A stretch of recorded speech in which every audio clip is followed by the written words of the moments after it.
चलो लिखो तो न्यू टॉपिक है वो, ठीक है।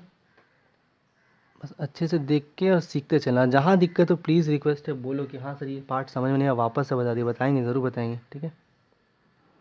देखो क्या लिखा हुआ है वो, vector equation of a plane, vector equation of a plane, vector equation of a plane passing through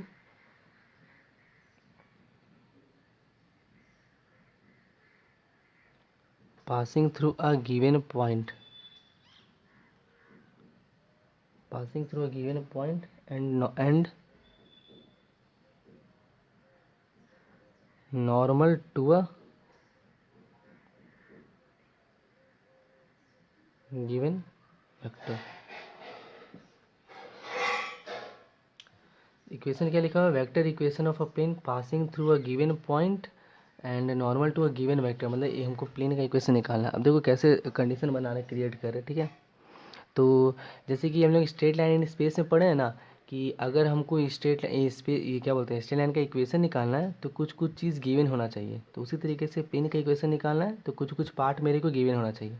जैसे कि इस वाले केस में तुमको एक पासिंग पॉइंट पता होना चाहिए, मतलब कि उस पॉइंट से पास कर रहा हो प्लेन, वो पॉइंट पता हो, और एक नॉर्मल वेक्टर, मतलब कि जैसे तुम इस बोर्ड का ही तुम इक्वेशन निकालना चाहता है तो इस बोर्ड का इक्वेशन निकालने के लिए तुमको नीड किस चीज़ का होगा, तो एक पॉइंट का होगा और कोई एक नॉर्मल वेक्टर का ज़रूरत पड़ने वाला है। तो उसके हिसाब से जो इक्वेशन आएगा वो हम लिख के दिखाने वाले हैं, ठीक है। तो देखो मान लेते हैं बाबू कि ये प्लेन है जिसका हमको इक्वेशन निकालना है, ये प्लेन है ऐसा कुछ, ठीक है।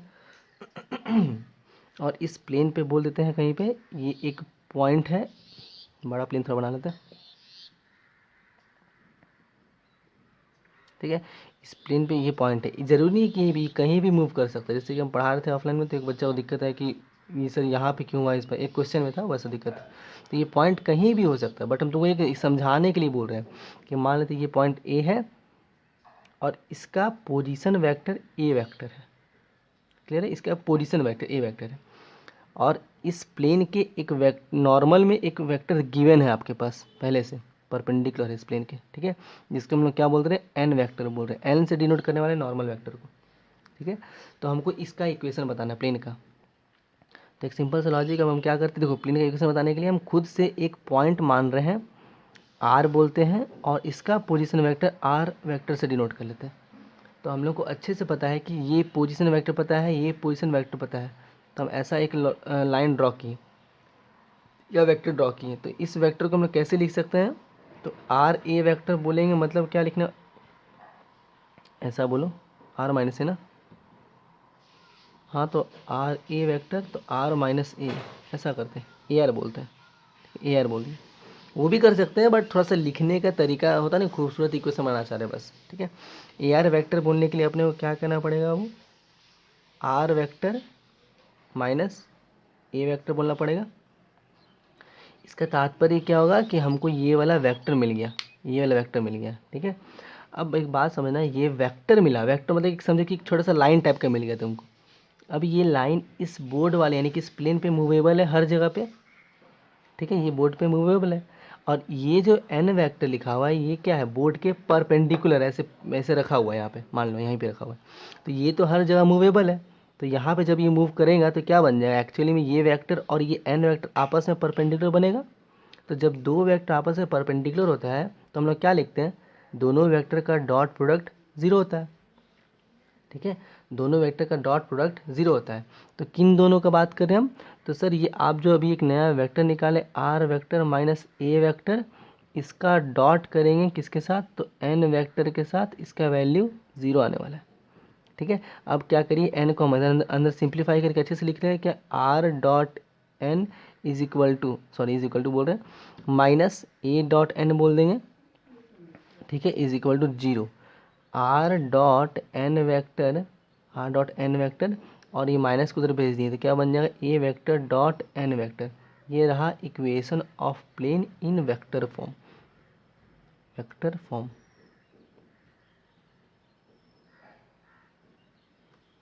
ठीक है, वेक्टर फॉर्म।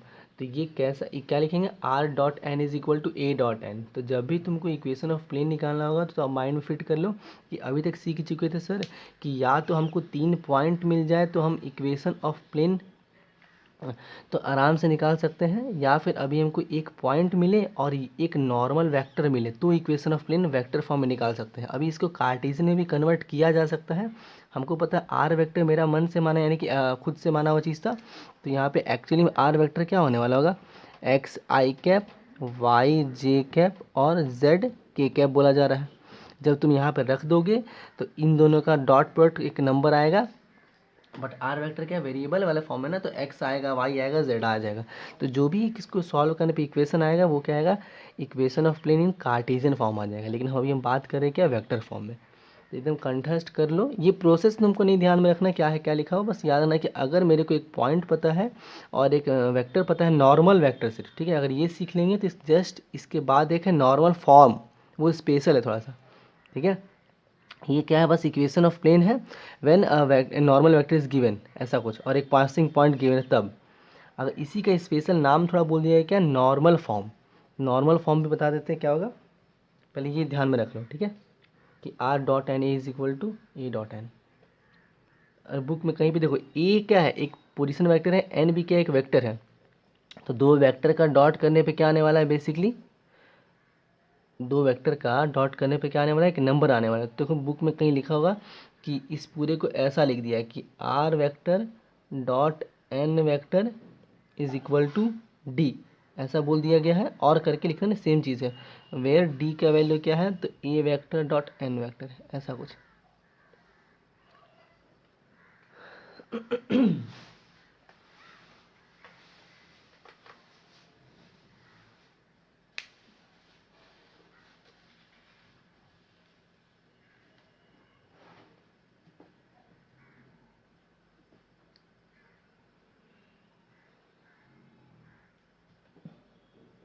दिक्कत है, ये दिक्कत नहीं है, हटा दे,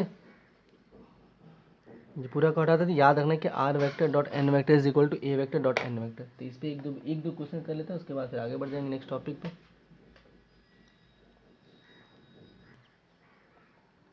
एकदम जो फॉर्मूला पे बताएं वो हम बता दे रहे क्वेश्चन, ठीक है, एकदम जो फॉर्मूला पे बताएं, ठीक है। लिखा हुआ है find the vector equation of plane, ठीक है, और पासिंग पॉइंट है, पासिंग पॉइंट, यानी कि पासिंग पॉइंट मतलब माइंड में आना चाहिए कि ए वेक्टर दिया हुआ है क्या, 2i cap plus 3j cap minus 4k cap है, और एक जो नॉर्मल वेक्टर वो गिवन है, ठीक है। नॉर्मल वेक्टर लिखा हुआ है क्या, 2i cap minus j cap plus 2k cap, ये दिया हुआ है।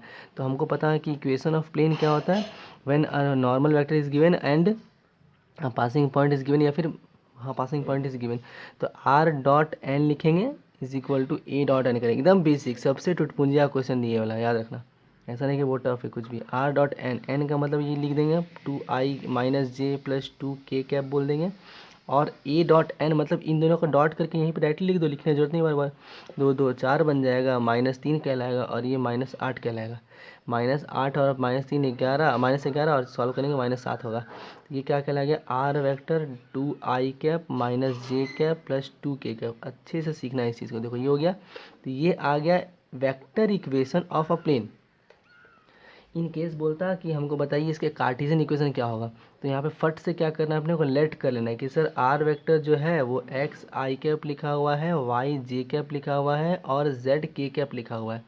तो X I cap, Y J cap, Z K cap को उठा के यहाँ पे रख दो, यानी कि X I cap plus Y J cap plus Z K cap, इन दोनों का डॉट कर देंगे किसके साथ, 2i-j plus 2k cap is equal to -7 है। अब इन दोनों डॉट करके देखो क्या होगा, 2x-y, और ये plus 2z is equal to -7 के बराबर। देखो ये आ गया equation of plane in Cartesian form. ये है कार्टेशियन फॉर्म में लिखा हुआ, और ये क्या लिखा हुआ है, तो वेक्टर फॉर्म में लिखा हुआ है। कार्टेशियन में देखो एक्स वाई जेड आ गया और वेक्टर में से रह गया। इस तरीके से कन्वर्ट कर देना है वेक्टर टू कार्टेशियन।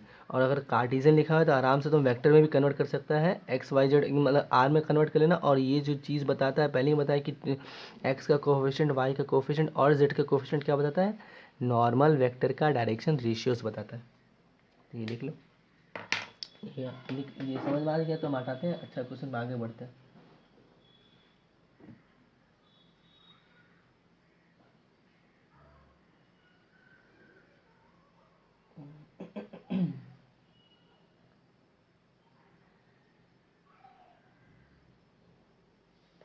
चलो देखो हटा देते, ठीक है बाबू।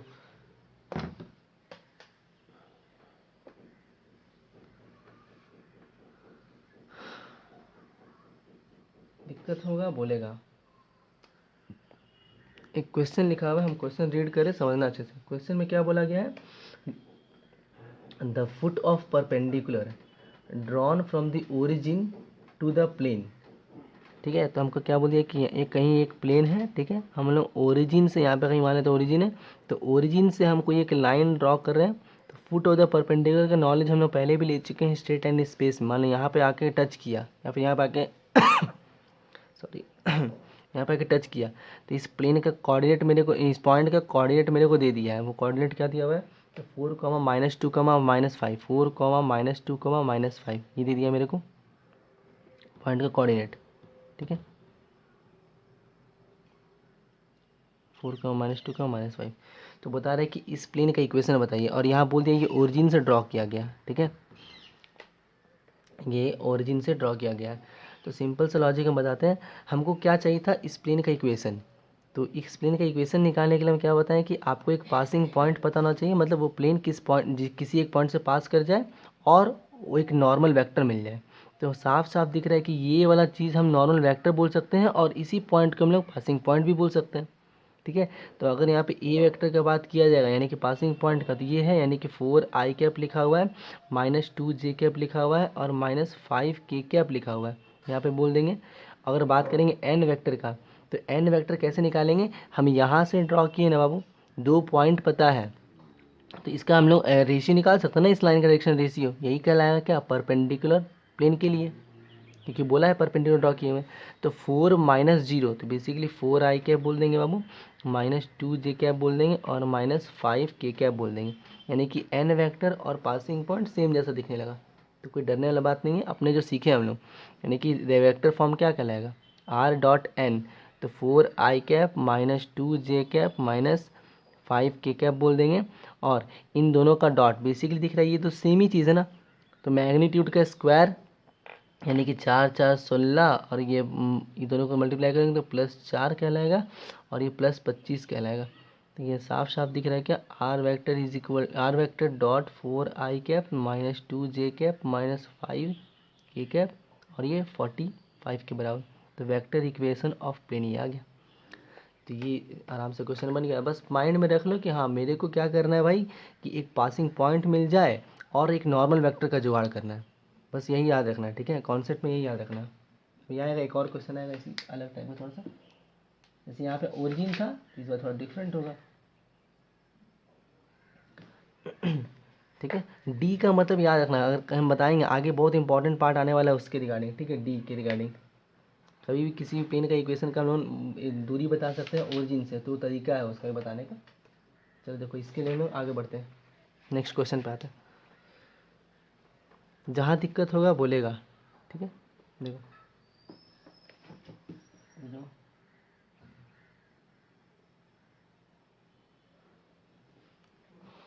हम ये क्वेश्चन लिखेंगे, और प्लीज़ रिक्वेस्ट है समझना अच्छे से, क्योंकि देखो यही सब क्वेश्चन पूछने का चांसेस धीरे धीरे करके बनते चल जाता है। ठीक है, तो फाइंड लिखा हुआ क्या, find the equation of plane, find the equation of the plane, find the equation of the plane which bisects the line, which bisects the line segment, which bisects the line segments, ठीक है, joining the point, line segments joining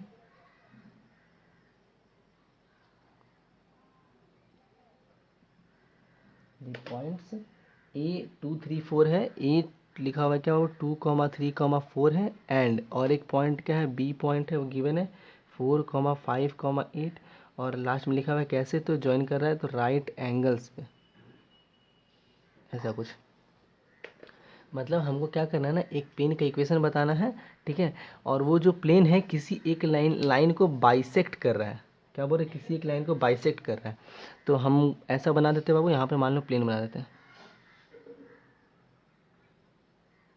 ये plane है मान लो, और यहाँ पे एक point है और इधर कहीं एक पॉइंट है। ठीक है, तो 3D व्यू चल जाएगा, मान लो यहाँ पे फाड़ के निकला ऐसे करके, फिर यहाँ से ऐसे, ठीक है, तो ये ऐसा कुछ, ये एक पॉइंट है 4 कितना लिखा हुआ है 2,3,4 बोल देते हैं, और एक पॉइंट 4,5,8 बोल देते हैं। तो हमसे पूछा गया कि इस प्लेन का इक्वेशन निकालना है, और हमको दे दिया है कि ये प्लेन जो है इस पॉइंट को बाइसेक्ट कर रहा है, मतलब ये मिड पॉइंट जैसा काम कर रहा है यहाँ पे जो मिड पॉइंट, और ये बोला है कि परपेंडिकुलर है। ठीक है, तो फिर से वापस से हम लोग जो सीखे स्टार्टिंग में कॉन्सेप्ट में क्या सीखें कि अगर मेरे को प्लेन का एक पासिंग पॉइंट पता चल जाएगा और ये पता चल जाएगा कि वो किसके परपेंडिकुलर है, तो हमको काम बन जाने वाला है। तो पासिंग पॉइंट तो समझ में आ रहा है कैसे निकाल सकते हैं, बाय मिड पॉइंट थ्योरम, क्योंकि ये जो पॉइंट है एक्चुअली में वो इन दोनों पॉइंट का मिड पॉइंट है जहाँ पे भी प्लेन कट कर रहा है उस लाइन को। ठीक है, तो मिड पॉइंट हो गया, तो हम इसको कुछ देर के लिए m से डिनोट कर लेते हैं। तो m वाला पॉइंट को बोल सकते हैं हम लोग मिड पॉइंट है। तो 4 + 2 6, 6/2 कितना कहलाएगा 3 कहलाएगा। 5 + 3 8, 8/2 क्या कहलाएगा 4 कहलाएगा। 8 + 4 12, 12/2 6 कहलाएगा। यानी कि मेरे को उस प्लेन का पासिंग पॉइंट मिल गया m। ठीक है, अब हमको पता करना है इसका नॉर्मल वेक्टर। तो ये m का वैल्यू क्या है 3,4,6 है। तो नॉर्मल वेक्टर कैसे निकाल लेंगे, यहाँ से ड्रॉ किए तो 3 में से -2 करेंगे, यानी कि एम ए वैक्टर का बात कर रहे हैं। फिर ए एम वैक्टर ऐसा कुछ, ए एम वैक्टर ऊपर से ड्रॉ कर रहे हैं, तो क्या बन जाएगा 3 - 2 आई, 3 - 2 मतलब बेसिकली आई कैप बोल देंगे, प्लस 4 - 3 जे कैप, और 6 - 4 तो 2 के कैप। ये रहा, ऐसा कुछ आ गया। तो साफ दिखने लगा भैया आर वेक्टर जो है ये नॉर्मल है और ये पासिंग पॉइंट है। तो are vector dot N vector मतलब बाबू I cap plus J cap plus 2 K cap बोल दिया जाएगा, और इन दोनों का डॉट किया जाता है। तो यहाँ पे ध्यान से देखो, यहाँ पे 3i 4j के कैप 6 के कैप लिखा हुआ है, बट वो पॉइंट के फॉर्म में लिख दिए हम। ठीक है, तो इन दोनों का मल्टीप्लाई करेंगे, मतलब डॉट कर लेंगे। तो 3 बन के आएगा बाबू, 4 बन के आएगा, और ये 12 बन के आएगा। बात ख़त्म। यहाँ पे क्या लिख देंगे, आर वेक्टर का डॉट कर रहे हैं आई cap plus J cap plus 2 K cap, और ये सॉल्व कर लो 3 4 4 3 7 और ये 19, तो ये आ गया वेक्टर इक्वेशन ऑफ प्लेन। अगर आपसे बोला जाए कार्टिजन क्या होगा, तो यहाँ पे लेट कर लेना R vector is equal to X I cap Y J cap Z K cap, वहाँ पुट कर देंगे तो डॉट करने पे वही कार्टिजन में कन्वर्ट हो जाएगा।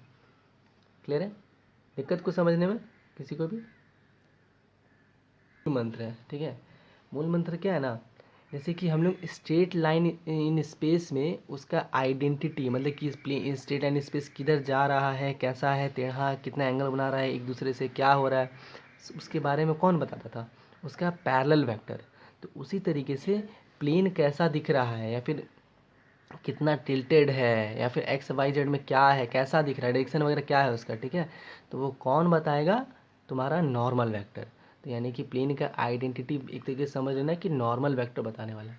ठीक है, तो उसे ध्यान रखना। तो अगर तुमसे कभी पूछ दिया जाए, या फिर वैसे हालांकि ये टॉपिक से हट चुका है, बट फिर भी एक बात बोल रहे हैं कि अगर दो प्लेन के बीच में एंगल पूछा जाएगा, मान लो दो प्लेन आ गया, तो बोलेगा बताइए एंगल कितना कट कर रहा है। तो बस तुमको याद रखना है कि अगर हम दोनों का एन वेक्टर यानी कि नॉर्मल का हम लोग अगर एंगल निकालेंगे, नॉर्मल का दोनों का नॉर्मल का एंगल निकालेंगे, तो साफ साफ पता चल जाए कि दोनों का प्लेन के बीच में एंगल कितना है। ये याद रखना। दो प्लेन पैरेलल है तो दोनों का नॉर्मल क्या होगा, एक दूसरे का लैम्डा टाइम्स होगा। दो प्लेन आपस में परपेंडिकुलर है तो दोनों का नॉर्मल वेक्टर का डॉट क्या हो जाएगा, 0 हो जाएगा। ठीक है, ये एकदम अच्छे से याद रखना।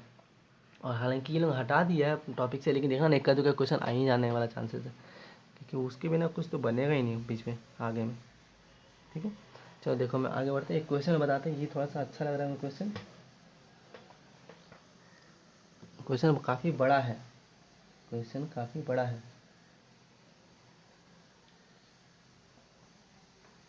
देखते हैं किसको कितना याद है भाई। ठीक है, क्योंकि क्वेश्चन हम करवाए हैं तो इम्पोर्टेंट है, मतलब कि अच्छा है क्वेश्चन, बनाने में बुद्धि लगाने लायक है। यही सब क्वेश्चन 4 मार्क्स से बनने के चांसेस है, क्योंकि इसमें बुद्धि 2 बार लगाया गया है। ठीक है, तो क्वेश्चन क्या बोला है कि let N vector be a vector. मान लेते हैं कि एन वेक्टर जो है, हम जो गिवन वही करेंगे। ठीक है, बस खाली मेरा वर्ड्स को सुनना। Let N vector be a vector of magnitude. तो बेसिकली एन वेक्टर एक मान लेते हैं, एक वेक्टर लेट कर लेते हैं, let N vector be a vector. ये वेक्टर इन लोग बुक वाला मानने बोला है, और इस एन वेक्टर का मैग्नीट्यूड हमको बोल दिया कि 2√3 है, ये दे दिया गिवन। ठीक है, अगला पार्ट क्या बोला कि सच डैट, इस तरीके से एन वेक्टर जो है इस तरीके से, such that makes equal acute angle with the coordinate axes. मतलब कि ये एक वेक्टर है और ये तीनों एक्सेसेस से, तीनों एक्सिस से क्या कर रहा है, इक्वल एंगल बना रहा है। ठीक है, तो हमको कोई बता सकता है कि इक्वल एंगल बना रहा है इन द सेंस कि कोई एक चीज़ का इस्तेमाल करने वाले हैं। ठीक है, ऐसा कुछ करने वाले हैं। क्या बोला, लेट एन वेक्टर बी ए वेक्टर, एक वेक्टर है जो एन वेक्टर का मैग्नीट्यूड 2√3 दिया हुआ है। ठीक है, और बोल दिया गया है कि वो ये जो वेक्टर है एक्यूट एंगल बना रहा है तीनों एक्सिस से और इक्वल है सब। Find the vector and Cartesian forms of equation of plane. Find करना क्या, इक्वेशन ऑफ प्लेन, डायरेक्टली लिख रहे हैं इक्वेशन ऑफ प्लेन, और वो पासिंग थ्रू, पास कहाँ से करें, हम समझाते हैं, कोई बात नहीं, देख लो, पासिंग थ्रू 1, -1, 2 यहाँ से पास कर रहा है, और लास्ट में मेंशन कर दिया कि and normal to N vector. मतलब हमको तो हर चीज़ दे ही दिया है। ठीक है, चलो देखो एक बार देखते हैं कैसे क्या बोलना चाह रहा है। ठीक है, तो देखो हमको अब एन वेक्टर निकालना है, तो एन वेक्टर बोला ना बाबू कि तीनों एक्सिस से इक्वल एंगल बना रहा है। तो ध्यान से सुनो, हम लोग पढ़े थे क्या, डायरेक्शन कोसाइन नाम का कोई एक चीज़ था। डायरेक्शन कोसाइन नाम का एक चीज़ था कि सर डायरेक्शन कोसाइन का मतलब क्या होता है, एक ऐसा वेक्टर जिसका कॉस का कंपोनेंट लेंगे एक्स एक्सिस, वाई एक्सिस और जेड एक्सिस की तरफ। ठीक है, और वो अगर बोल दिया गया है कि कोई एक वेक्टर है जो तीनों एक्सिस से इक्वल एंगल बना रहा है, इसका मतलब सर एल का वैल्यू, एम का वैल्यू और एन का वैल्यू आपस में बराबर होने वाला है। तो सर डायरेक्शन कोसाइन के हेल्प से हम लोग एक इक्वेशन जाने थे, क्या था, एल का स्क्वायर, एम का स्क्वायर और एन का स्क्वायर इज इक्वल टू 1 होता है। ये हम लोग सीखे थे, पहले ही बोले इंपॉर्टेंट था, अच्छा क्वेश्चन था, देख लो। तो एन वेक्टर का हमको एक्चुअली वेक्टर निकालना है, तो एल एम एन सभी लोगों को पता होना चाहिए क्या होता है, यूनिट वेक्टर होता है। यूनिट वेक्टर का डायरेक्शन रेशियोज को बोलते हैं एल एम एन। हम पहले भी याद करवाए हैं कि किसी भी वेक्टर का अगर तुम यूनिट वेक्टर निकाल लोगे तो आई के कंपोनेंट के सामने वाला यानी कि कोफिशिएंट, जे का कोफिशिएंट और के का कोफिशिएंट जो होता है वो क्या कहलाता है, एल एम एन का वैल्यू कहलाता है। तो L square plus M square N square, यहाँ बोल दिया कि एन वेक्टर एक ऐसा वेक्टर है जो तीनों एक्सिस से इक्वल एंगल बना रहा है, which means cos alpha, cos beta, cos gamma सब इक्वल है, यानी कि एल एम एन का वैल्यू भी बराबर है। तो आराम से ऐसा लिख दें कि एल का स्क्वायर प्लस एल का स्क्वायर प्लस एल का स्क्वायर इज इक्वल टू 1, तो 3 टाइम्स ऑफ एल का स्क्वायर इज इक्वल टू 1, तो एल का वैल्यू +-1/√3 आएगा। यहाँ तक क्लियर हो गया। लेकिन यहाँ मेंशन कर दिया था क्वेश्चन में कि जो एंगल बना रहा है वो एक्यूट बना रहा है, मतलब 90 से कम बना रहा है। अब जब भी 90 से कम बनाएगा तो कॉस का वैल्यू क्या होगा, नेगेटिव तो नहीं होने वाला है, यानी कि नेगेटिव आपको हटा देना है। ठीक है, पॉजिटिव। तो ये रहा एल का वैल्यू। अब मेरा बात अच्छे से समझना, जब एल का वैल्यू मिल गया तो एम भी सेम है, एन भी सेम है, तो हम ऐसे लिख सकते हैं सर एन कैप मिल गया मेरे को, कैसे, तो 1/√3 यहाँ बाजू में आई cap plus J cap plus के कैप, ये रहा एन कैप। बट हमको एन कैप नहीं निकालना है, हमको एन वेक्टर निकालना है, क्योंकि वो ही लिखा हुआ है प्लेन का पैरेलल है, सॉरी परपेंडिकुलर है, परपेंडिकुलर। तो एन कैप मिल गया। किसी भी यूनिट वेक्टर को उसका मैग्नीट्यूड से मल्टीप्लाई कर देंगे तो एक्चुअली में पता चल जाएगा कि वो एन वेक्टर था क्या।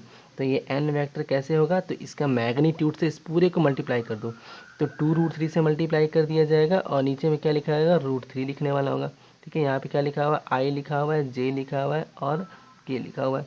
√3 से √3 कर देंगे तो यहाँ बोल दें हम लोग कि ये चीज़ बनने वाला है क्या, 2i cap plus 2j cap और प्लस 2k कैप बोल देंगे, मतलब एन वेक्टर हमको मिल गया। और जो प्लेन था वो किस पॉइंट से पास करा था, इस पॉइंट से पास करा था। तो इक्वेशन ऑफ प्लेन क्या बन जाएगा, R vector dot N vector is equal to A vector dot N vector बोल देंगे। तो आर वेक्टर का मतलब तो आर वेक्टर कहलाया, एन वेक्टर मतलब यहाँ पे जो लिखा हुआ है यानी कि 2i cap plus 2j cap plus 2k cap बोल देंगे। और ए डॉट एन मतलब कि इन दोनों का कहाँ गया, ए, हाँ यहाँ पे ए है ना, इसी को बोलते हैं ये वेक्टर बाबू। ए डॉट एन मतलब 1 × 2, तो 2 कहलाएगा, -1 × 2 तो -2 कहलाएगा, फिर 2 × 2 क्या कहलाएगा, 4 कहलाएगा। तो 4 और 2 6, 6 - 2 4 कहलाएगा। तो ये रहा equation of plane in Cartesian form as per given condition. तो इसलिए बोले कि अगर तुमको ये पार्ट नहीं याद है कि कैसे, तो भैया ये क्वेश्चन दमदार बन सकता है, क्योंकि तुमको बनेगा ही नहीं ये वाला, तो नॉर्मल का इक्वेशन निकालने आ सकता है। तो ये समझो कि फंसाने के लिए देखो कैसे कैसे पिछले वाला चीज़ का भी इस्तेमाल कर ले रहा है। तो ये क्वेश्चन 4 मार्क्स लायक था। ठीक है, क्लियर ये बात, आगे बढ़े। अभी बताएं कि अगर दो प्लेन के बीच का एंगल पूछ देगा तो तुमको याद रखना चाहिए क्या, कि दो प्लेन का बीच का एंगल बताने वाला कौन होगा, तो दोनों का बीच का नॉर्मल का एंगल बस। तो नॉर्मल तुम फटाक से फाइंड कर सकता है, ठीक है। कोई भी इक्वेशन लिखा होगा तुम आराम से नॉर्मल बता सकते हो, जैसे कि यहाँ पे तो नॉर्मल ये है, ब्रैकेट लगा देते हैं। अगर मान लो तुमको बोल देंगे वो कार्टेशियन लिखा हुआ है फॉर्म, तो एक्स के कोफिशिएंट, वाई का कोफिशिएंट और जेड का कोफिशिएंट क्या हो जाता है, नॉर्मल बताता है। ये चीज़ अपने को याद रखना है। तो नॉर्मल नॉर्मल के बीच का एंगल बताएगा क्या, प्लेन के बीच का एंगल। क्लियर है, चलो देखते हैं, आगे बढ़ते हैं। हाँ बोलो ना।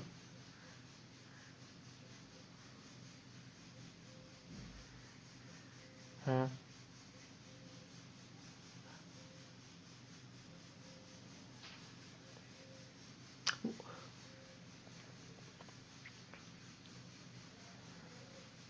देखो वो होता है वेक्टर। देखो वेक्टर ही को तो डायरेक्शन बोलते हैं ना वो। जैसे मान लो एक पॉइंट ए हो गया, ठीक है, x1 y1, और मान लो तुम समझाते हैं z1, ठीक है। और यहाँ पे कहीं था एक प्लेन था, बना देते हैं, और यहाँ से तुम ड्रॉ करना चाहते हैं ना, बोल रहे हो कि यहाँ से ड्रॉ किए तो ये क्या आ रहा है, ए और ये बी, है ना। ये वेक्टर कहलाएगा, ठीक है। वेक्टर पहले पॉइंट पता था हमको सिर्फ, अब जब इसको ज्वाइन कर दिए तो वेक्टर बोल दो। तो कभी कभी कंफ्यूज करने के लिए लाइन भी बोल देगा, तो कोई बात नहीं है, गलत नहीं होगा, ये समझे कि लाइन जैसा ही है। अब कोई भी एक तुम लाइन निकालना चाहेगा नॉर्मल, तो इसी के डायरेक्शन में होगा ना, क्योंकि डायरेक्शन ये बता दिया भैया, हाँ आपको नॉर्मल बताना है इसके डायरेक्शन में बस। ये डायरेक्शन रेशियो बोलो या फिर वेक्टर बोलो, सेम बात। क्लियर की दिक्कत है ना। डायरेक्शन रेशियो होगा मतलब। हाँ बोलो बोलो।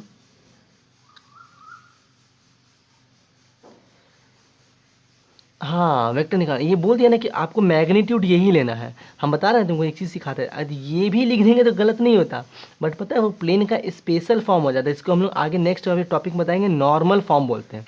तो एक टॉपिक ही आएगा कि normal form of equation of plane, ठीक है। नॉर्मल फॉर्म ऑफ प्लेन ऐसा बोल देगा। तो नॉर्मल फॉर्म का तात्पर्य बस इतना होता है ना, कि तुम जो इक्वेशन लिख रहे हो R dot N A dot N, यहाँ पे एन वेक्टर की जगह पे तुमको इसका एन कैप लेना है, मतलब कि यूनिट वेक्टर ऑफ नॉर्मल लेना है।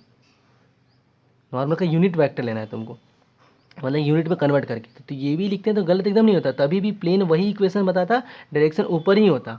बट यहाँ पे स्पेशल क्या, बस खाली खास क्या होता ना, कि बस ये तुम नॉर्मल जो लो एक लेंथ का लिया हो बस, और कुछ नहीं। वही प्लेन वही रहने वाला होगा, कोई फर्क नहीं पड़ने वाला होगा। क्लियर है, ठीक है। तो यहाँ पे हमको मैग्नीट्यूड दे दिया था, इसलिए मैग्नीट्यूड में कन्वर्ट कर दिए। नहीं देता तो आराम से ही चिपकाने वाला था हम इसको तो अभी। और इसी जस्ट बात है नॉर्मल फॉर्म। नॉर्मल फॉर्म बस इसी का एक स्टेप समझिए, इससे बड़ा भाई है बस। बस ये निकाल के एक स्टेप और क्या करना होगा। अच्छा, एन वेक्टर को कन्वर्ट करने के लिए क्या करना पड़ेगा हमको, एन कैप में तो मैग्नीट्यूड ऑफ एन से डिवाइड करना पड़ेगा। तो L H S R H S दोनों साइड में मैग्नीट्यूड ऑफ एन से डिवाइड करेंगे। और वहाँ पे सिखाएंगे कि जो इक्वल टू की इस साइड आता है ना, वो कुछ एक स्पेशल चीज़ होता है, वो नोट करके लिखवाएंगे। वो बुक में शायद दिया है नहीं दिया है, लेकिन हम इतना बार पढ़ाएं या क्वेश्चन में देखें ना, तो मेरे को ध्यान में हो गया, तो इसीलिए बोलते कि वो इंपॉर्टेंट करके लिख। चलो यहाँ तक समझ में आ गया तो हटा देते हैं। ये क्वेश्चन अच्छा था बाबू, ठीक है, क्योंकि देखो पीछे का जो होती है डायरेक्शन कोसाइन का रिलेशन याद करवा दिया, मतलब कि यूज़ कर लिया बेसिकली, ठीक है। तो इस सब का इसीलिए बोलते हैं ना, हर चीज़ कब कहाँ से पूछ देना, तुम समझो कि तुम्हारा वर्स्ट कंडीशन वाला बात है, तुमको हर चीज़ समझ के जाना है। किसी को याद ही नहीं रहेगा कि ये वाला रिलेशन कि L square plus M square plus N square कुछ होता भी है, तो बनाने से रहा ये क्वेश्चन। तो फिर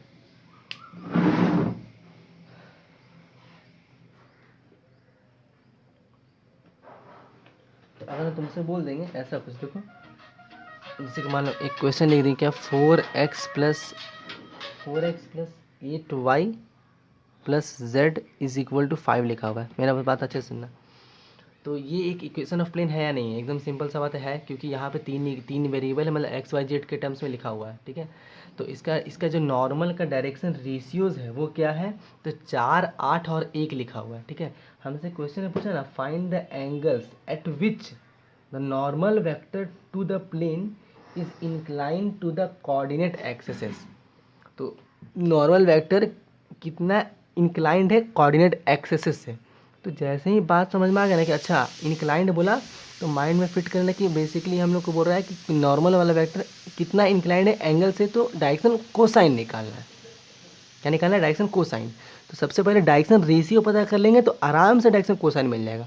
डायरेक्शन किसी भी वेक्टर का, ठीक है, डायरेक्शन रेशियोज ऑफ नॉर्मल क्या है, 4 है, 8 है, 1 है। इससे ज़्यादा सिंपलेस्ट तो होने से रहा। तो इसका डायरेक्शन कोसाइंस क्या कहलाने वाला होगा, डायरेक्शन कोसाइन बोल देंगे, कोसाइंस। तो कुछ नहीं, 4/√अंडर कैसे निकालते हैं डायरेक्शन कोसाइन, मतलब किसी भी एक वेक्टर का नॉर्मल वेक्टर। तो 4 का स्क्वायर 16, 8 का स्क्वायर 64 और ये 1 कॉमा 8/√अंडर। ये सॉल्व करने पर कितना आ जाएगा वो 81। तो 9 आ जाएगा, साफ साफ दिख रहा है 9।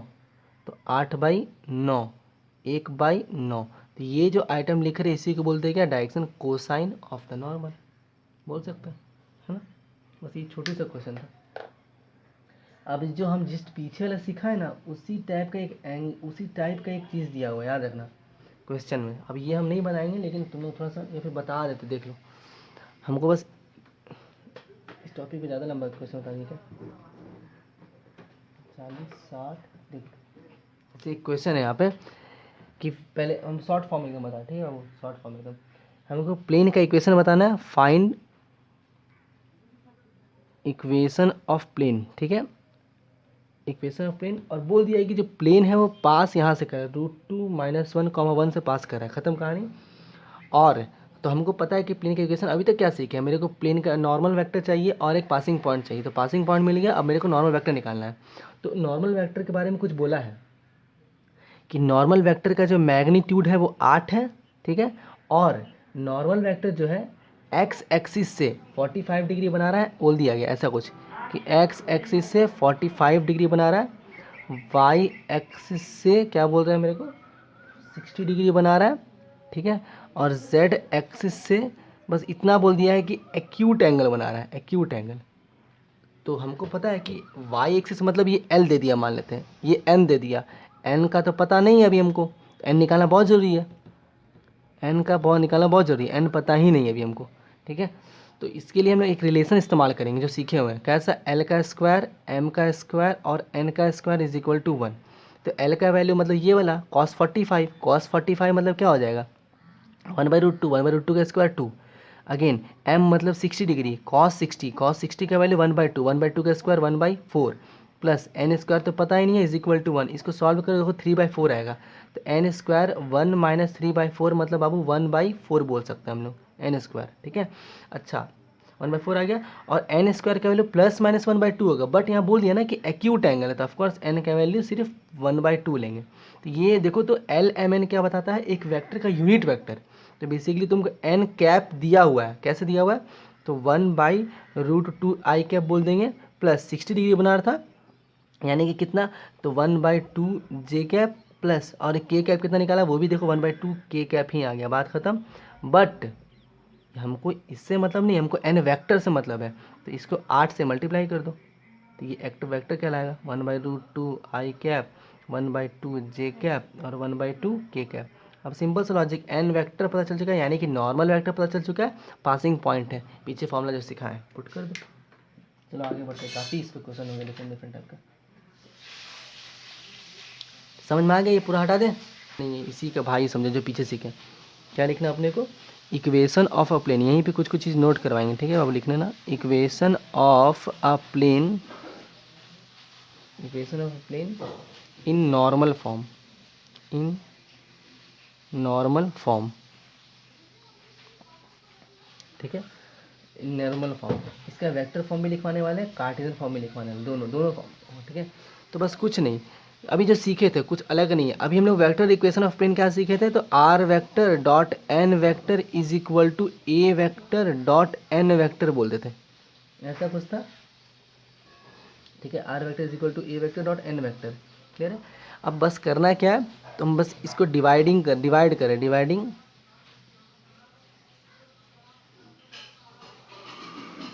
Both side by magnitude of n vector. तो are vector dot N vector divide by magnitude of n vector is equal to A vector dot N vector divide by, sorry, n vector divide by magnitude of a vector n vector. तो इस पूरे setup को क्या लिखने वाले हैं, N cap dot, इसको ए vector dot N cap बोलने वाले हैं, एन कैप बोलने वाले हैं, ठीक है, एन कैप। तो इसी को बोलते हैं क्या, just normal form of plane.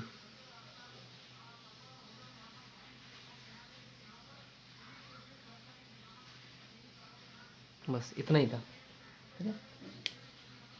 ये चीज़ें अच्छे से याद कर ले, लिख ली।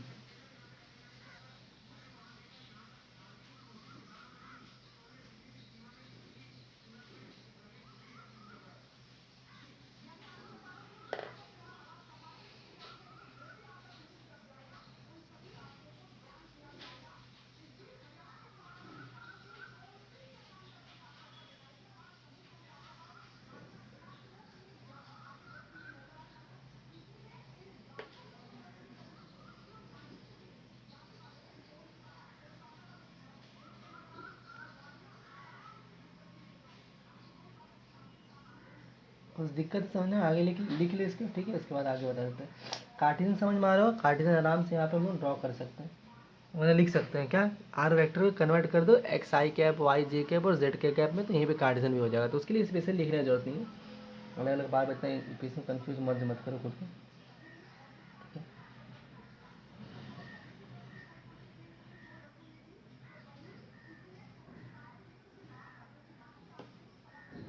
अब एक चीज़ नोट करो, देखो नोट करने वाला बात क्या, लिखो, नोट करके लिखना, ठीक है।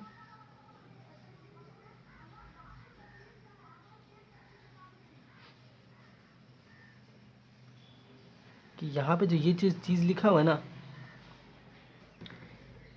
कि ए वेक्टर डॉट एन वेक्टर, उसके बारे में लिखा हो, ठीक है। ये क्या है, a vector dot N vector is distance, of plane from origin, ये लिखो, ठीक है। A vector dot N cap is distance of plane, is distance of plane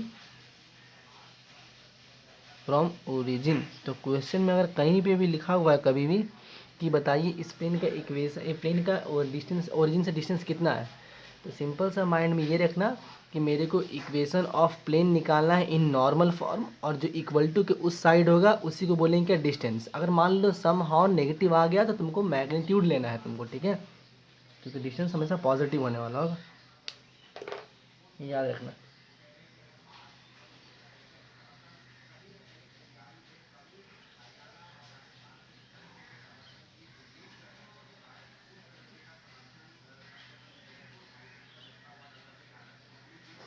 क्या जोड़े, चलो देखो, कुछ एक दो प्लेन ट्रिकी क्वेश्चन होगा, ठीक है, वो इन सब पे बेस्ड ट्रिकी क्वेश्चन होगा, तो बताने वाला बात नहीं होगा।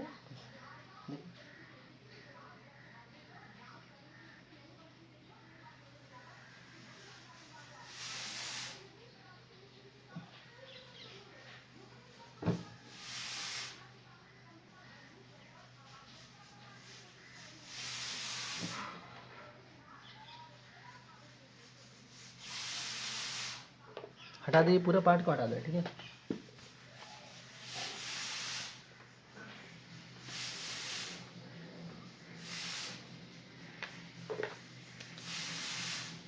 तो यहाँ पे अभी हम क्या लिखें, क्वेश्चन बता रहे हैं इस पे बेस्ड, ठीक है। अभी हम लोग क्या लिखें कि are vector dot N cap is equal to A vector dot N cap, ठीक है। इसी को हम लोग, इसको हम लोग क्या बोलते हैं, डी से बोल रहे हैं, ठीक है।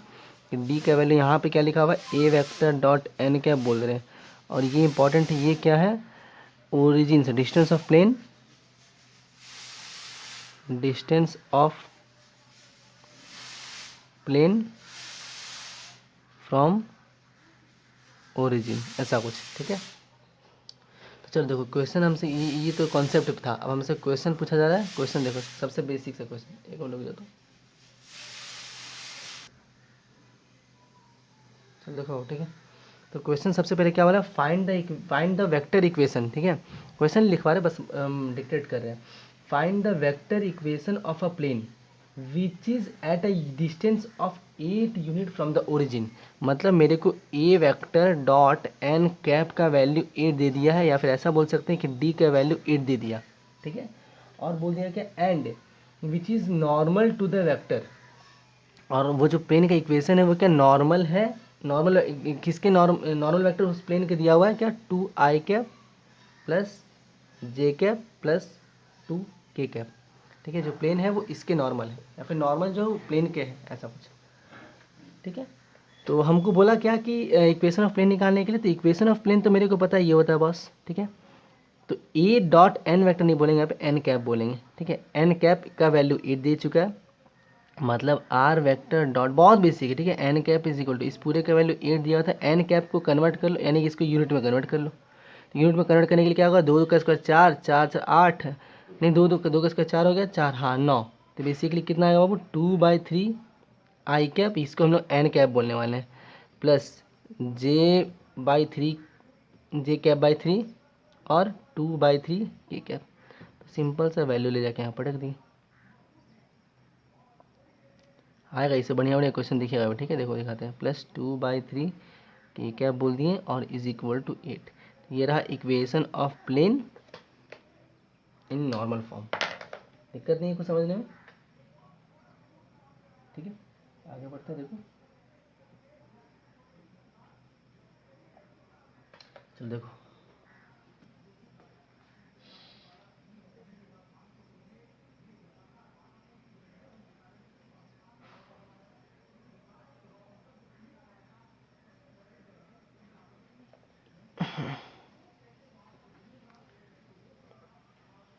हम एक सवाल है या फिर कंफ्यूज करने की जो बोल लो, ठीक है।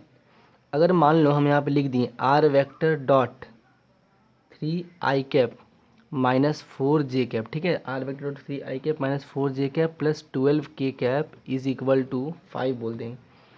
तो तुम कोई बता सकता है कि क्या ये नॉर्मल फॉर्म लिखा हुआ है या नहीं लिखा हुआ, या फिर ये जो एक नंबर है इक्वल टू के राइट हैंड साइड में, क्या वो distance of plane from the origin है या फिर क्या जस्ट एक नंबर है? कुछ आइडिया किसी को? कैसे और पता चलेगा ना, यूनिट वेक्टर मतलब बस तुम इसका इसका मैग्नीट्यूड निकाल लो। अगर मैग्नीट्यूड 1 के बराबर नहीं आ रहा है, इसका मतलब ये unit vector of n vector नहीं लिखा हुआ है, ठीक है। तो चेक कर लेते हैं, मान लेते हैं कि ये एन वेक्टर है, देखते हैं, ठीक है। तो हमको एन वेक्टर कितना दिया हुआ है, ऐसा कुछ दिया हुआ है, ये 3i कैप है -4j कैप है प्लस 12k कैप है। हमको पता करना था, जैसे कन्फ्यूजन हो जाए ना, पता नहीं चल पाए कि कौन सा भाई एन कैप लिखा हुआ है, कौन सा एन कैप नहीं लिखा हुआ है, क्योंकि सब तो i/j के फॉर्म में ही होता है, ठीक है। बट यहाँ देखेंगे, अच्छा एन के वेक्टर है, तो यहाँ पे इसका मैग्नीट्यूड, अगर ये एन कैप है तो इसका मैग्नीट्यूड क्या होना चाहिए, 1 होना चाहिए, क्योंकि वो यूनिट वेक्टर होता है। इसका स्क्वायर करके देखो, 9 16 144, ठीक है। ये सॉल्व करने पे कितना आने वाला है, 179 आएगा, 189 गलती कर दी कि 4 4 16 बाई, नहीं ठीक तो है, 169 आएगा, ठीक है, सॉरी 169, तो इसका मतलब 13 निकल के बाहर आने वाला है। तो ये जो चीज़ है 1 के बराबर तो नहीं है, इसका मतलब ये जो वेक्टर लिखा हुआ है वो एन कैप तो नहीं लिखा हुआ है, ठीक है। क्या बोल रहे, एन कैप नहीं लिखा हुआ है, तो हमको एन कैप में कन्वर्ट करना पड़ेगा। अगर हम बोलेंगे कि बताइए इस प्लेन का डिस्टेंस फ्रॉम ओरिजिन, तो पहले तुमको पता करना पड़ेगा कि ये भैया ये जो प्लेन लिखा हुआ है क्या ये नॉर्मल फॉर्म है या ऐसे ही लिखा हुआ है, वेक्टर फॉर्म में लिखा है, नॉर्मल वेक्टर फॉर्म में। तो फिर देखेंगे, अच्छा नहीं ये वेक्टर फॉर्म में है, नॉर्मल फॉर्म में तो नहीं है, यानी कि नॉर्मल फॉर्म में कन्वर्ट करने के लिए हमको 13 से डिवाइड करना पड़ेगा बोथ साइड, तभी जाके वो नॉर्मल फॉर्म यानी कि एन कैप में कन्वर्ट होगा। तो ये 3i-4j प्लस 12k कैप बोलेंगे और होल डिवाइड बाई 13 बोलेंगे, तो इधर भी क्या आ जाएगा 5/13। तो ये जो डिस्टेंस, ये जो चीज़ आइटम आ रहा है ना अभी, इसे बोल देंगे क्या, distance of plane from origin. तो कितना हो गया, 5/√3 है, √13 है, ठीक है। तो यही याद रखना है अपने को। आगे बढ़ते हैं, और इसके बाद इस पर बेस्ड एकदम आसान आसान सा क्वेश्चन है, कोई दिक्कत नहीं बनने वाला है।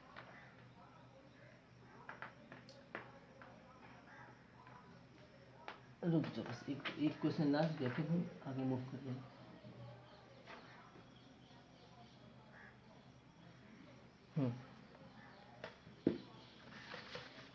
चलो इसको भी हटा देते हैं।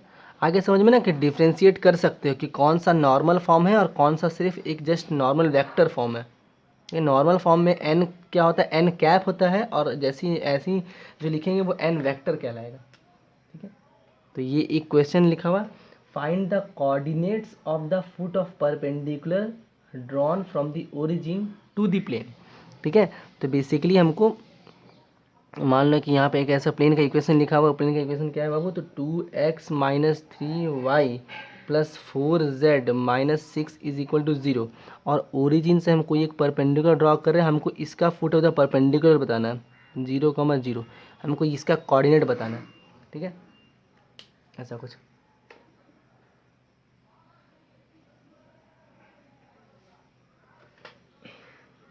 किसी का बुद्धि कुछ अलग चला सकता है।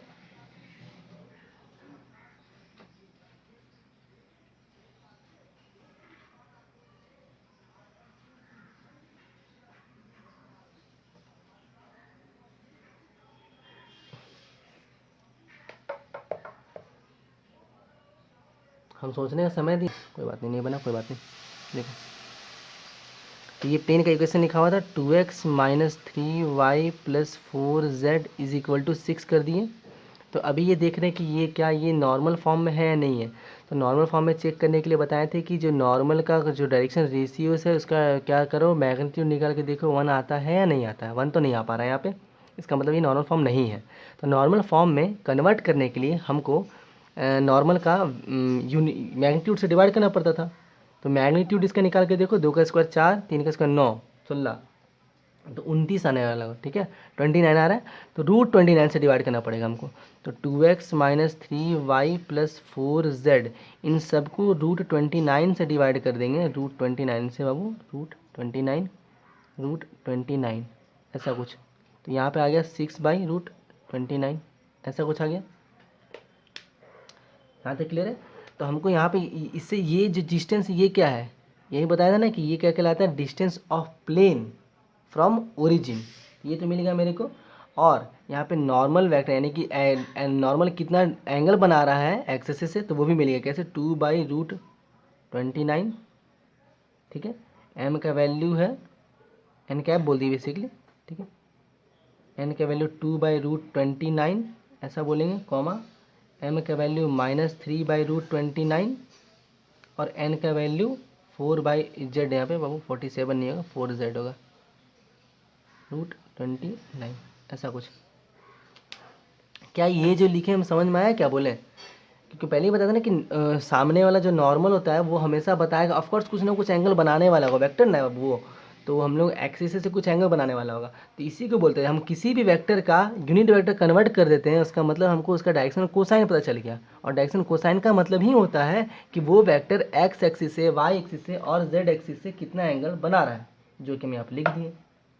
ठीक है, तो फिलहाल के लिए आप लोग ये अभी यही याद रखना कि जब भी मेरे को कभी ऐसा कुछ कंडीशन आ रहा है फुट ऑफ द परपेंडिकुलर निकालने के लिए फ्रॉम ओरिजिन, तो ये याद रखना है कि जो डिस्टेंस फ्रॉम ओरिजिन निकाले हो और जो नॉर्मल का डायरेक्शन कोसाइंस था उसको आपस में मल्टीप्लाई कर देंगे, तो वही क्या बनता है, coordinates of foot of perpendicular.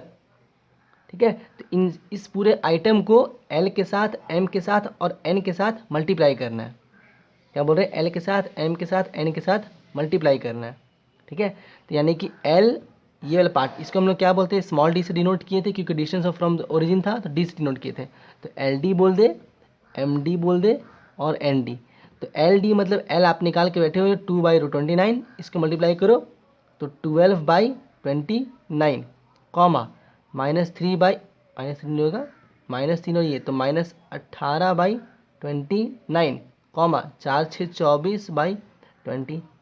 ये याद रखना, ये लास्ट वाला पार्ट जो बोले ना, याद रखना। क्या निकाल करने बोल रहे हैं कि अगर कभी इन केस बोला कि ओरिजिन से हम एक प्लेन पे परपेंडिकुलर ड्रॉ किए और प्लेन का इक्वेशन गिवन है, तो बोला कि फुट ऑफ द परपेंडिकुलर क्या होगा वो पता करना है। तो सबसे पहले चेक करें कि क्या वो ओरिजिन से डिस्टेंस क्या होने वाला होगा, तो उस क्या वो प्लेन नॉर्मल फॉर्म है या नहीं है। निकालने का तरीका हम लोग चेक करेंगे मैग्नीट्यूड ऑफ नॉर्मल, अगर 1 के बराबर है मतलब वो नॉर्मल फॉर्म है और बराबर नहीं है तो नॉर्मल फॉर्म नहीं है। तो यहाँ पे देख रहे वो नॉर्मल फॉर्म नहीं था, तो पहले हम लोग कन्वर्ट किए, which means magnitude of n vector से डिवाइड कर दिए। तो √29 से डिवाइड कर दिए, तो ये जो आइटम आया इसी को बोलते हैं क्या, distance of plane from the origin. ये निकल के रख लिए। और ये जो नॉर्मल वेक्टर है, ये जो नॉर्मल वेक्टर है वो कितना एंगल्स बना रहा है एक्सिस से, तो ये ऐसा कुछ बना रहा था, तो फुट ऑफ द परपेंडिकुलर निकाल, देखो ये एक समझाने के लिए, समझ में आ रहा है, ये समझाने के लिए। प्लेन ऐसा एकदम नहीं दिख रहा होगा, प्लेन ओरिजिन से कुछ दूरी पे होगा, तो ऐसा थोड़ी ना ओरिजिन यहाँ पे होगा। ओरिजिन तो बाबू तीन कहीं कॉर्नर पे होगा, सोच के देखो, वो रूम का कहीं कॉर्नर जो होता है ना जहाँ पे एक्स वाई जेड निकल रहा होगा वहाँ पे होगा। और प्लेन ऐसा बिल्कुल नहीं होगा, टेढ़ा भी हो सकता है, टिल्टेड हो सकता है वो, इसीलिए बोल रही ये प्लेन का तस्वीर तुमको समझाने के लिए दिया गया है, ऐसा बिल्कुल भी नहीं है।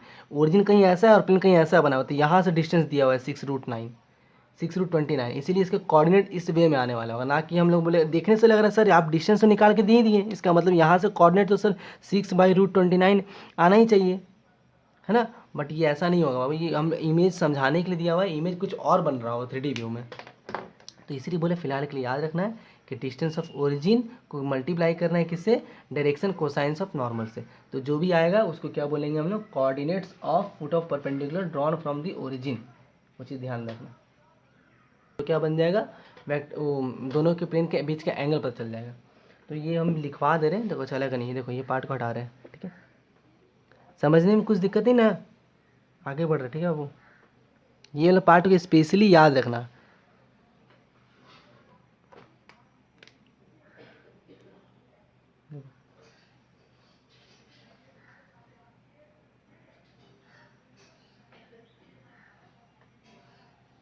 हम एक और तरीका बताते हैं, देखो क्या, vector equation of plane passing through 3 point, जो पहले सीखे तो वैसा है कुछ, वेक्टर इक्वेशन ऑफ प्लेन वैसे कुछ, अगर नहीं भी तुम याद रखिएगा ना तो आराम से हो जाएगा। अगर तुम्हारे पास 3 पॉइंट दिए हुए ना, तो हम बस एक ये भी एक तरीका जान ही ले तो कोई दिक्कत नहीं होगा। वेक्टर इक्वेशन ऑफ, क्वेश्चन नहीं बताएंगे इससे बट तरीका बताएंगे। Vector equation of plane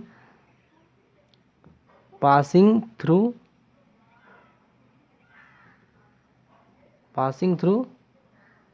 3 points, वैसे पता है हम लोग सॉल्व कैसे कर सकते हैं, क्या डिटर्मिनेंट में लिख देंगे या फिर एक और इक्वेशन बताते हैं उसमें भी लिख देंगे, सब में बन जाएगा। बट इसका एक तरीका क्या होगा, मान लो ए है लिखा हुआ है यहाँ पे बाबू, ठीक है, ए बी है मान लो, और इधर कहीं सी लिखा हुआ है, ठीक है, ये पॉइंट है, ए लिखा हुआ है और बी लिखा हुआ है और सी लिखा हुआ है, 3 पॉइंट्स है। बोला कि आप हमको बताइए एक इक्वेशन जो इस प्लेन से इस पॉइंट से पास कर रहा हो, प्लेन का इक्वेशन। तो तुमको निकालना क्या, याद रखना, ए बी निकालना, ए सी निकालना, ठीक है, ए बी निकालेंगे और ए सी निकालेंगे, और ए बी ए सी निकालनी है, ठीक है। इसका हम लोग पोजीशन वेक्टर बी वेक्टर बोल देते हैं, इसका पोजीशन वेक्टर सी वेक्टर बोल देते हैं, और इसका पोजीशन वेक्टर ए वेक्टर बोल देते हैं। तो हम क्या निकाले बाबू, ए बी वेक्टर निकाल लिए और ए सी वेक्टर निकाल लिए, ए सी वेक्टर। अगर हम ए बी और ए सी निकाल लेते हैं, ठीक है, उन दोनों का क्रॉस करेंगे, तो जरा चेक करो, ठीक है, क्रॉस करने के बाद करें ए बी क्रॉस ए सी, तो ए बी इधर कहीं होगा, ऐसा कुछ कर दे रहे हैं, ठीक है, या फिर ऐसा इधर साइड, ठीक है, कोई दिक्कत नहीं बने वाला, हम इधर ए बी कर देते हैं, ए बी इसको सी बोल दे रहे हैं, ठीक है, समझाने के लिए बस कि ए बी यानी कि ए बी क्रॉस ए सी, मतलब हम सब ऊपर उठ रहा है, ठीक है, तो यानी कि डायरेक्शन ऊपर आ गया, तो ये किस चीज़ का डायरेक्शन निकला, नॉर्मल का डायरेक्शन निकला, क्योंकि सीखे क्रॉस प्रोडक्ट, है ना, दो वेक्टर के क्रॉस करने पे क्या निकलता है, एक ऐसा वेक्टर निकलता है जो दोनों के परपेंडिकुलर होता है। इन दोनों के परपेंडिकुलर मतलब वो वेक्टर इस प्लेन के परपेंडिकुलर। तो ए बी क्रॉस ए सी जब करोगे तो तुमको मिल जाएगा क्या, एन वेक्टर मिलने वाला होगा, जो हम लोग को चाहिए होता है। और पासिंग पॉइंट याद रखना, इसको चूज़ करना है तुमको, जब यहाँ से कर रहे हो ओरिजिन, कोई इनिशियल पॉइंट नहीं वाला, तो इसको चूज़ कर रहे हो, यानी कि तुमको लिखना क्या है कि are vector minus A vector का डॉट करेंगे किसके साथ, ए बी क्रॉस ए सी के साथ, बात खत्म। यही लिखा हुआ equation of plane passing through 3 given points. हालांकि पीछे भी सीख चुके हैं डिटरमिनेंट फॉर्म में या फिर 3 इक्वेशन फॉर्म में, तो ये भी एक तरीका है, इसको भी नोट करके रख लेंगे या फिर जान लेंगे, सेम इक्वेशन आएगा। लेकिन स्टिल अभी तक सबसे बेस्ट वही है कि अगर 3 पॉइंट दिया हुआ है तो पंगा ही हटा दो ना, डायरेक्टली वहाँ पे कार्टिजन में लिखेंगे और कार्टिजन से वेक्टर में कन्वर्ट कर देना, ठीक है, उतना बार बार चीज़ एक ही चीज़ को याद करने की जरूरत नहीं है, ठीक। चलो देखो आगे बढ़, अच्छा ठीक है, देखो हम क्या बोले, 3 पॉइंट था ए बी सी ऐसा बोल दिए, ठीक है, बस इसको अरेंज कर दिए ताकि अच्छा से दिखे, ठीक है, और कोई रीज़न नहीं है, ठीक है। तुम अपने हिसाब से मान सकता है ए बी ए सी कौन सा होने वाला, तो ए पॉइंट माने, बी पॉइंट माने, सी पॉइंट माने। अगर तुम ए को इनिशियल पॉइंट मानना चाहते हो तो तुमको निकालना पड़ेगा ए बी ए सी, अगर सी को मानेगा तो सी बी सी ए निकालना पड़ेगा, बी को मानेगा तो बी सी और बी ए निकालना पड़ेगा, या फिर बी ए बी सी, जैसा तुम्हारा इच्छा, ठीक है। अब क्या किए, ए बी ज्वाइन किए और ए सी ज्वाइन किए, ये को इनिशियल पॉइंट था, यहाँ पे हाथ को रखें और ऊपर क्रॉस किए, तो क्रॉस करें यानी कि ए बी क्रॉस ए सी, तो एक ऐसा वेक्टर आ रहा है जो इन दोनों के परपेंडिकुलर है। इन दोनों के परपेंडिकुलर का तात्पर्य ये हो गया कि वो प्लेन के परपेंडिकुलर हो गया। तो एक्चुअली में ए बी क्रॉस ए सी करने पे हमको एन वेक्टर मिल रहा है, यानी कि नॉर्मल वेक्टर मिल रहा है हमको। अब नॉर्मल मिल गया तो हम लोग सीख चुके पहले कि जब नॉर्मल वेक्टर पता है और एक पासिंग पॉइंट पता है तो इक्वेशन ऑफ प्लेन क्या होता है, are vector dot N vector is equal to A vector dot N vector. जो इनिशियल पॉइंट है, को इनिशियल पॉइंट, उसको यहाँ पे कंसिडर करना है। यहाँ पे तुम बी और सी मत लिखना, जैसे ए से स्टार्ट किए ए बी ए सी तो ए लिखेंगे, अगर बी से स्टार्ट करें तो यहाँ पे बी वाला होता पॉइंट, बस यही चीज़ है। ठीक है, इस पर बेस्ड क्वेश्चन का बिल्कुल भी जरूरत नहीं है, 2 ही क्वेश्चन तो एग्जाम्पल या एक्सरसाइज में दिया हुआ है, इससे ज़्यादा नहीं कुछ आने वाला। हालांकि वैसे हम लोग को पता है 3 वेक्टर दिया है तो फट से आराम से क्या करें, सॉरी 3 पॉइंट दिया हुआ है तो डिटरमिनेंट फॉर्म में भी निकाल लेना, वो भी ईजी हो जाएगा। क्लियर है। बस बाबू देखो क्या किया ना, एक्सरसाइज बढ़ा दिया नाम का बेतुका सा चीज़। ठीक है, इतना जो 14 एक्सरसाइज या 13 एक्सरसाइज दिखे ना, वो खाली नाम का है। जैसे देखो ये पार हो गया, इसमें कुछ था ही नहीं, एकदम कुछ नहीं है। क्लियर, आगे बढ़ते हैं। मेरा काम है बाबू हमको बताने दो, ठीक है। एंगल बिटवीन टू प्लेन्स भी बता देंगे, हालांकि वो सिलेबस से हट चुका है, बट तुम बनाओ चाहना है बनाओ, बट एक टॉपिक है वो नहीं बताएंगे ना तो काम नहीं बन पाएगा आगे। बीच बीच में कहीं पे एंगल पूछ देगा या फिर कहीं पे इस्तेमाल कर देगा, तो फिर जब पढ़ेंगे ही नहीं तो कैसे होगा। क्वेश्चन बनाओ चाहे नहीं बनाओ, लेकिन टर्म्स जान लो कि हाँ ये होता भी है कुछ।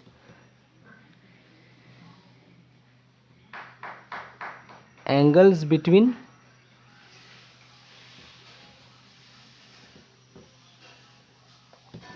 To planes, angle between two planes. तो हम क्या कर रहे हैं, फर्स्ट इक्वेशन मान लेते हैं प्लेन का, r vector dot n one vector is equal to d one, मतलब कि डी वन कॉन्स्टेंट आने वाला है, इसे डी वन से डिनोट कर लिए। दूसरा प्लेन क्या बोलते हैं, r vector dot n two is equal to d two बोल दे रहे हैं। ठीक है, ऐसा कुछ। तो बोला जा रहा है कि इन दो वेक्टर के, इन दो प्लेन के बीच में एंगल क्या होगा, तो सिंपल सा बता दे रहे कि n vector dot n two vector निकाले ना, वो क्या होता है, magnitude of n one magnitude of n two cos theta, अपने को कॉस थीटा फाइंड करना है। ठीक है, वो क्या हो जाएगा, एन वन एन टू का dot by magnitude of n one और by magnitude of n two, ये कहलाता है क्या, angle between two planes. First लिख लो क्या,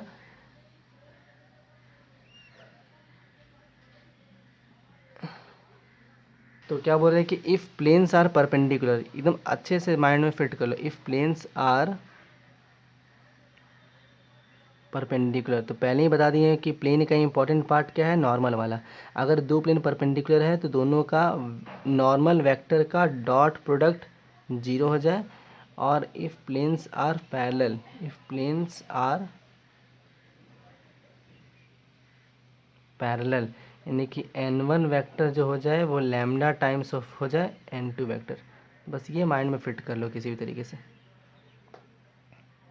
ठीक है, तो ये हम इससे बेस्ड क्वेश्चन नहीं बताएंगे, पहले ही बोल दे रहे इससे बेस्ड क्वेश्चन नहीं बताएंगे, टेंशन में बात नहीं। ठीक है, तो अभी हम लोग कुछ कुछ पार्ट, अब पार्ट बता देते हैं। जैसे कि कुछ कुछ पार्ट क्या सीख चुके हैं कि अगर दो प्लेन का इक्वेशन दिया हुआ है और पता करना है दोनों के बीच में एंगल क्या हो रहा है, तो दोनों के बीच के नॉर्मल का एंगल, प्लेन का एंगल बताने वाला होगा।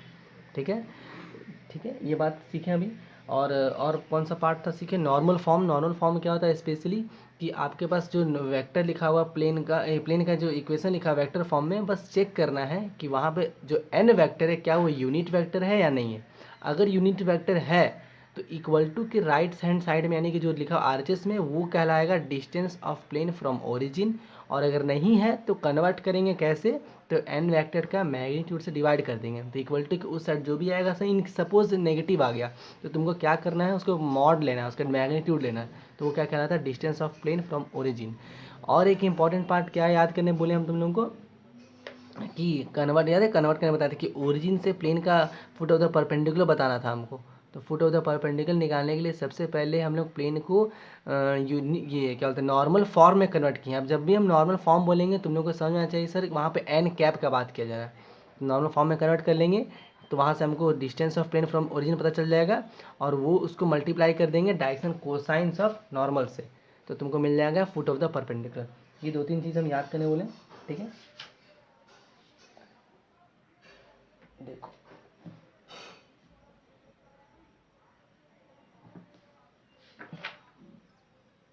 अब देखो एक बात बता दे, देखो ऐसे क्या हुआ ना, हमको ये जैसे कि अगर दो प्लेन के बीच का एंगल वाला टॉपिक हटा दिया है तो फिर इस पे बेस्ड क्वेश्चन नहीं बनना चाहिए, मतलब नहीं देना चाहिए, लेकिन मेरे हिसाब से ये दे सकता है क्योंकि इम्पॉर्टेंट थोड़ा सा ये, ठीक है।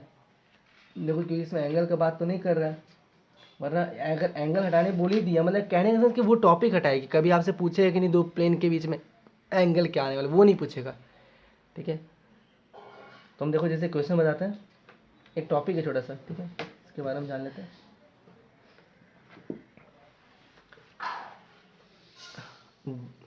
वो मेरा भी क्लास कंप्लीट नहीं हुआ है, ठीक है, 2 घंटा क्लास चलता है वैसे ही, तो ऐसा मत सोचना है कि सर ज़्यादा टान दी ज़्यादा पढ़ा रहे हैं, लेना तो पड़ेगा हमको बाबा। देखो इस टॉपिक को एकदम अच्छे से समझना,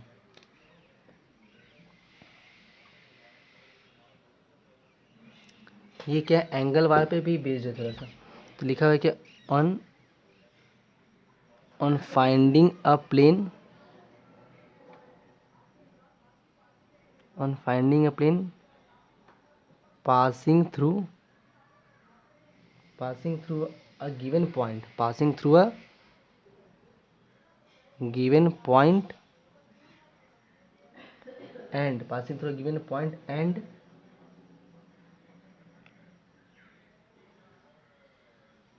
perpendicular to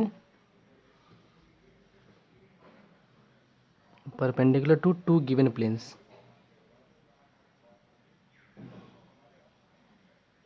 मतलब क्या बोल रहा है हमको एक इक्वेशन बताना है प्लेन का जो किसी एक पॉइंट से पास कर रहा है और किसी दो प्लेन के परपेंडिकुलर है। तो इमेजिन करने के लिए बोलेंगे,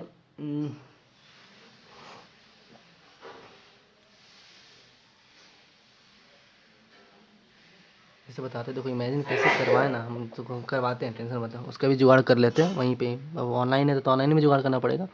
तो फिलहाल के लिए मान लेते तुमको बताते हैं क्या, एक प्लेन लिख दे रहे हैं हम, प्लेन का इक्वेशन लिख दे रहे हैं, r vector dot N vector is equal to d1, ये फर्स्ट प्लेन है।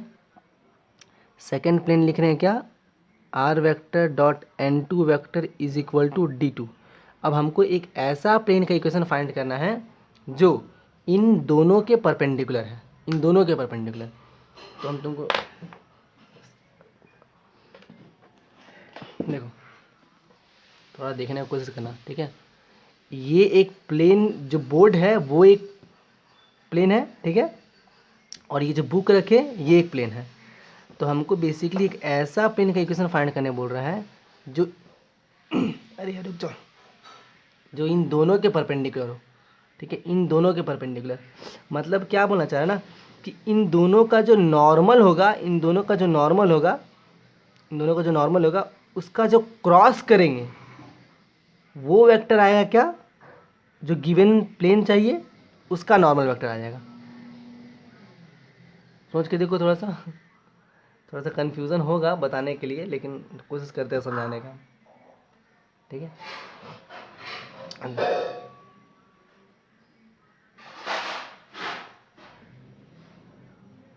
दो वेक्टर ज़रूरी नहीं है कि ये जो दोनों प्लेन आपस में परपेंडिकुलर, ये ज़रूरी नहीं है, ठीक है बाबू, यहाँ ध्यान रखना, ये बिल्कुल भी ज़रूरी नहीं है कि ये दोनों वेक्टर दोनों प्लेन आपस में परपेंडिकुलर हो। ये दो प्लेन ऐसा टेढ़ा भी हो सकता है, ठीक है, दो प्लेन में हाथ जो दिख रहा है ना ऐसे बुक भी हो सकता है, सपोज ऐसा खुला हुआ बुक भी हो सकता है, ऐसे करके ये बुक।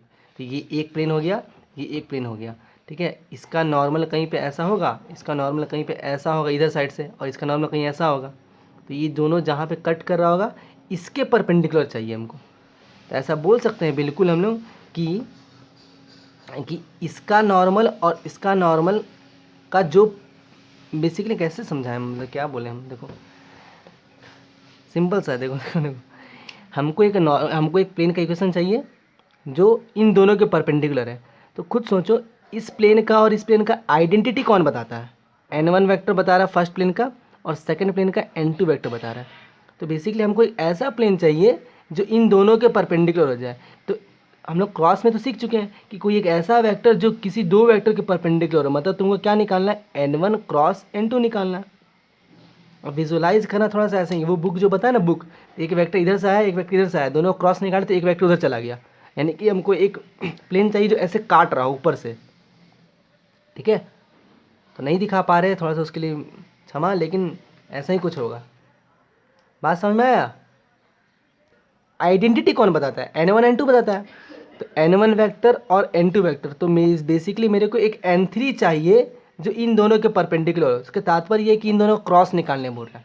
तो बस ये ध्यान में रख ले कि रिक्वायर्ड प्लेन का इक्वेशन क्या बनने वाला है मेरे पास, ठीक है। रिक्वायर्ड प्लेन का इक्वेशन क्या बनने वाला है? आर वेक्टर माइनस, ये बोला है कि प्लेन जो है किसी एक पॉइंट से पास कर रहा है, तो ए वेक्टर बोल देते हैं, और वो किसके बराबर होना चाहिए? तो डॉट N1 क्रॉस N2, ये ऐसा कुछ हो जाएगा।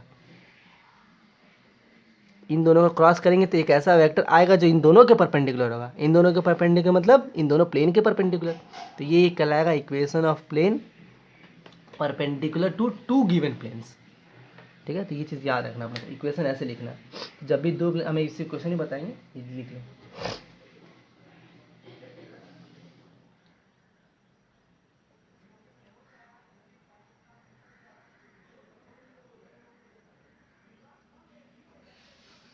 देखो यही तो चीज़ है ना, यही इंपॉर्टेंट है, बताते ना, ये मतलब कि ये टॉपिक ही इंपॉर्टेंट चल रहा है,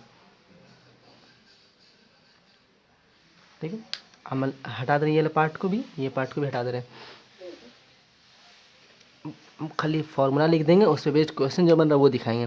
तो फॉर्मूला क्या लिखे हम लोग अभी कि are vector minus A vector, वो क्या कहलाएगा? डॉट हो रहा है N1 क्रॉस N2 के डॉट कहलाने वाला इज इक्वल टू 0, ये था। तो क्वेश्चन पे आते हैं, एकदम बेसिक सा ताकि समझ सकें, ठीक है। इक्वेशन लिखा हुआ है x plus 2y plus 3z minus 7 equal to 0, ये फर्स्ट इक्वेशन है प्लेन का। और सेकंड इक्वेशन लिखा हुआ क्या? 2x minus 3y plus 4z is equal to 0 लिखा हुआ, ये सेकंड इक्वेशन है प्लेन का, क्लियर। और अगला पार्ट और क्या बोला हमको? Find equation of plane, equation of plane वो कहाँ से पास कर रहा था? तो पासिंग थ्रू कौन सा पॉइंट से पास करें बाबू? तो लिखा हुआ है क्वेश्चन में 1,1,1 यहाँ से पास कर रहा है। तो सिंपल सा लॉजिक, हमको N1 वेक्टर दिख रहा है, ठीक है, N1 वेक्टर दिख रहा है। या फिर ऐसा बोल सकते हैं कि देखो कार्टीजियन दिया हुआ है ना, कार्टीजियन दिया हुआ है, तो तुम N1 क्रॉस N2 भी बोल सकते हो, या फिर कार्टीजियन दिया हुआ है। तो देखो इसका नॉर्मल, इसका क्या बोलते हैं? तो मान लेते, देखो एक चीज़ सिखा रहे हैं, लेट कर लेते, लेट, याद है स्टार्टिंग में सिखाए थे कि एक प्लेन का इक्वेशन जो किसी पॉइंट से पास कर रहा है, तो क्या सिखाए थे स्टार्टिंग इक्वेशन? देखो ध्यान रखो, तो ए एक्स माइनस 1 बोल सकते हैं plus b y minus 1 plus z c plus, sorry उल्टा कर दिए, c z plus 1 is equal to 0, ये फर्स्ट इक्वेशन। हम खुद से एक प्लेन का इक्वेशन मान लिए ए बी सी, जिसका नॉर्मल का direction ratio a b c है, और स्टार्टिंग में सिखाए थे कि अगर कोई एक प्लेन किसी एक पॉइंट से पास कर रहा है तो ऐसा लिखते हैं। तो लिख दिए a x minus 1 b y minus 1 c z plus 1 equal to 0, खत्म कहानी। अगला पार्ट, अब ये जो प्लेन का इक्वेशन लिखे हैं, ये प्लेन इन दोनों के परपेंडिकुलर है।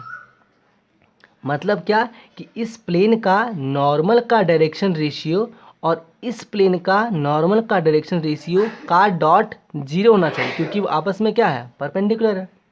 तो a into 1 a plus b into 2 2b plus c into 3 तो 3c का वैल्यू 0 होना चाहिए, और ये सेकंड इक्वेशन हो गया। सेम केस, यही प्लेन तो इसके भी परपेंडिकुलर है, मतलब इन दोनों का नॉर्मल का डायरेक्शन रेशियो का डॉट 0 होगा। तो a इंटू 2 2a बोलेंगे, b इंटू -3 भी बोलेंगे, और c इंटू 4 बोलेंगे इक्वल टू 0। तो देखो ये 3 इक्वेशन आया। अब जो बोले थे ना कि ये सिखाएंगे, ये वाला चीज़ को छोड़े थे वहाँ पे, ये ऐसे लिखना है बाबू। देखो हमको ए बी सी निकालना है, इतना तो कन्फर्म है, क्योंकि यहाँ पे अननोन क्वांटिटी सिर्फ ए बी सी ही है। अगर ए बी सी पता चल गया तो इक्वेशन ऑफ प्लेन पता चल जाएगा, ठीक है। तो कैसे लिखेंगे? तो ए को ढक रहे बाबू, इस पूरे को ढक दो, दिख क्या रहा है? 2 इंटू 4, तो नीचे में 8 लिखेंगे, माइनस -3 × 3 तो -9 होता, बट पहले से माइनस था तो प्लस हो जाएगा, +9।